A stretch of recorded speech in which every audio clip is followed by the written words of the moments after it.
Oh, is that wood rotting away? Yeah. Gotta be careful. Yeah, don't step on that part or break it off. I know, that's what I'm trying to do. You want me to break it off? You got it? Oh, what a good job, Dayton. How do I do the rest? If you get down off the log, you can probably just stand up and pull it off.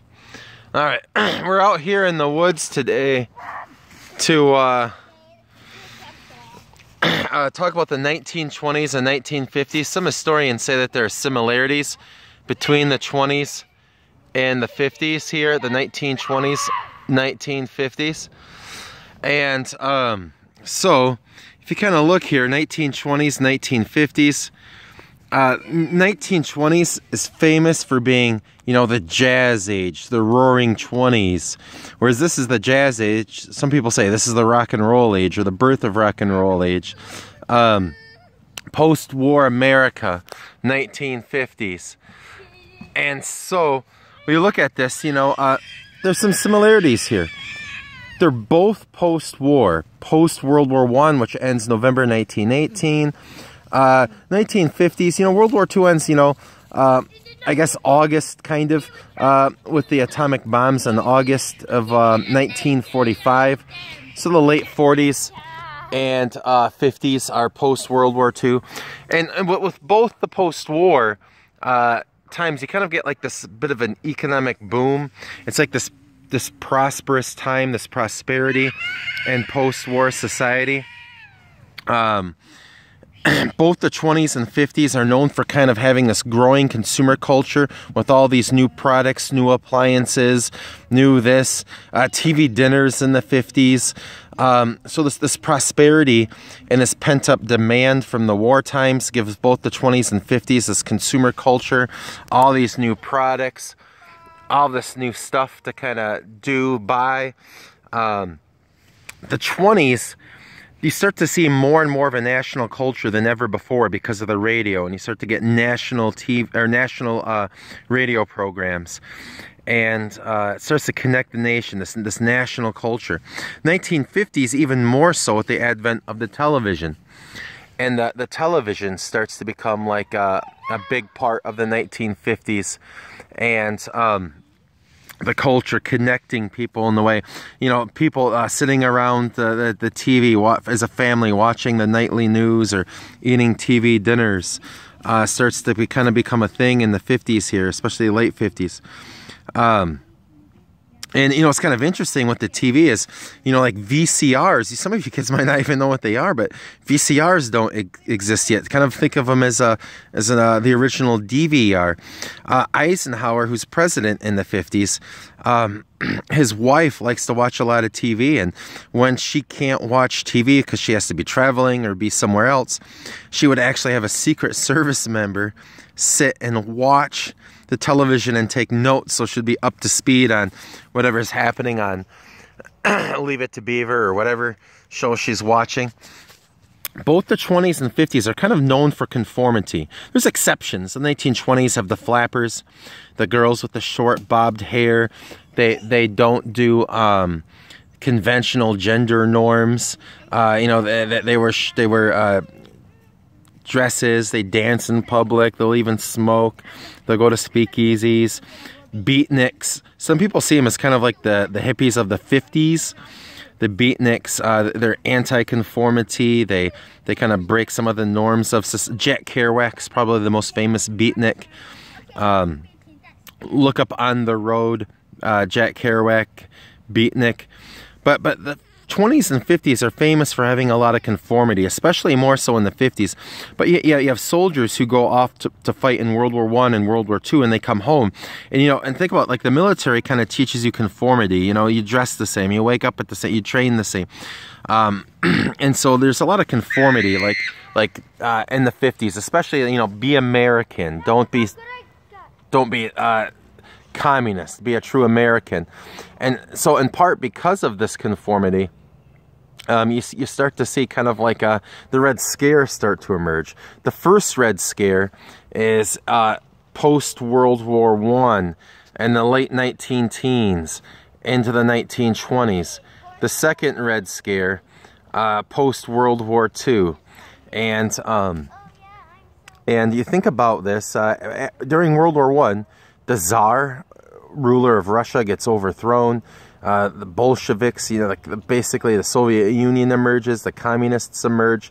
And so because of this, America has a sphere. In fact, a lot of people forget Woodrow Wilson has the Polar Expedition unit that goes out to Russia to try to help the whites defeat the reds. It gets us off onto a bad footing with the Soviets right from the get-go. But we have this Red Scare in the Palmer raids. 1919, the Attorney General Mitchell Palmer orders all these raids because somebody was sending bombs. Our anarchists, communists were sending bombs. But all of his raids turn up very, very little. And but he says, I'm doing these raids because these communists and anarchists are armed to the teeth. But apparently not so much, or at least not enough with his raids. And then at the World War II, you look at it, we're friends with the Soviet Union, not so much because we're friends with them, but the enemy of my enemy is my friend. Remember, the Soviet Union had actually been kind of assisting Germany early on in World War II with the Non-Aggression Pact, the Molotov-Ribbentrop Pact. Both the Soviet Union and Germany had invaded invaded Poland. Sorry about that. And invaded Poland. Remember, Hitler had been getting supplies from the Soviet Union early on in World War II before the Nazis invade them. And so kind of keep that in mind here. And so you have the Red Scare. And so we're friends with them kind of during the war, but it's a very tentative friendship. And then when the Soviet Union's defeating Nazi Germany from the east, the U.S. and our allies like Britain are defeating them from the west, there are severe tensions about how the peacetime's going to look. How is Germany going to be divided? And how are we going to punish Germany like we did at the end of World War I, or have an easier peace?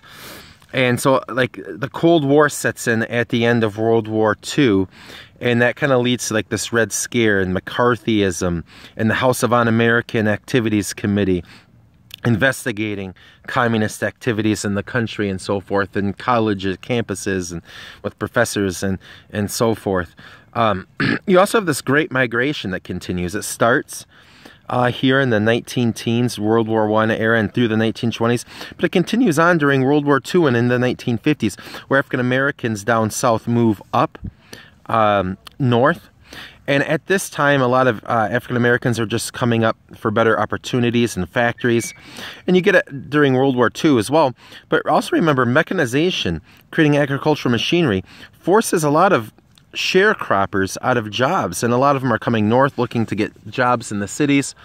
And so you kind of look at this here, guys, and sharecropping, remember, is exploitative. A lot of the slaves are freed. All of the slaves are freed in the U.S. Civil War. But then the fact of the matter is they don't have an education. They don't have wealth. A lot of the plans that people like Thaddeus Stevens had argued for, giving them their own homes, giving them their own 40 acres and a farm, had been blocked in Congress or blocked by President Johnson after the Civil War.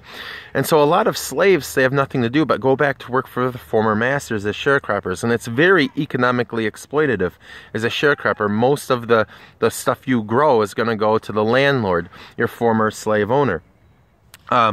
You also kind of look here too, and automobiles, start to become mass-produced in the late 19-teens. Henry Ford really kind of 1914 with the $5 a day starts to have his assembly line running well, but especially by the 1920s. And by the 1920s, you have most middle-class people owning an automobile. That never happened before. So the automobiles just spring up out of nowhere in the 20s. But now it starts to grow even more so with the advent of the highways, and you start to see suburbs grow rapidly, and suburbs grow further and further out as people can drive in a sense of freedom. And remember, it was hard to drive around in the 1920s, but by the time Eisenhower starts making the interstate highway system, you start having people driving all around the country and like family road trips and so forth. And both the 20s and 50s are kind of conservative comparatively.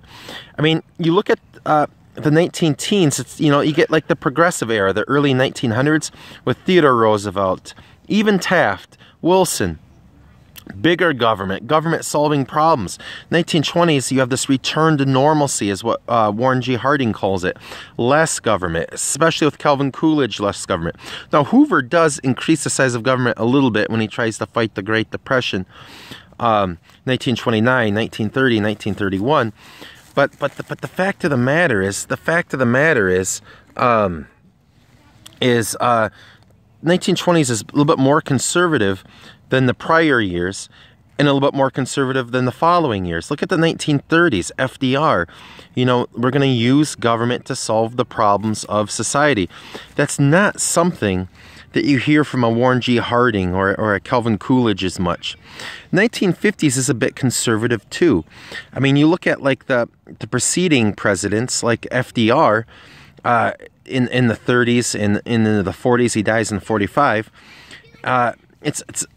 The 1950s is a little bit more conservative. I mean, it's not like over the top conservative, but Eisenhower doesn't want to greatly expand the government. He does expand Social Security. He does expand minimum wage.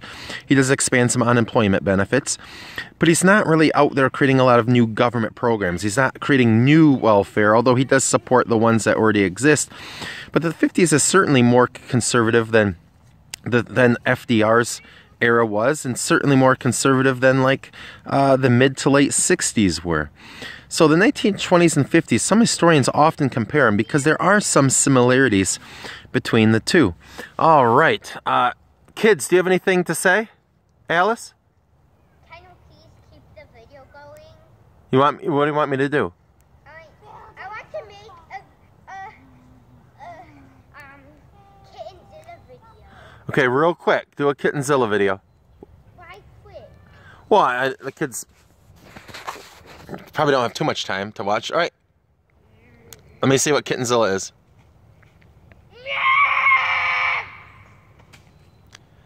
So Kittenzilla is half kitten, half Godzilla?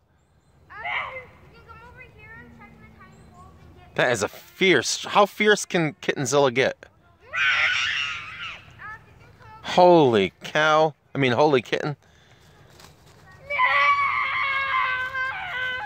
Alright, we got Kittenzilla on here. Alright. Alright. Dayton, do you have anything to say to the students? I still hear Kittenzilla.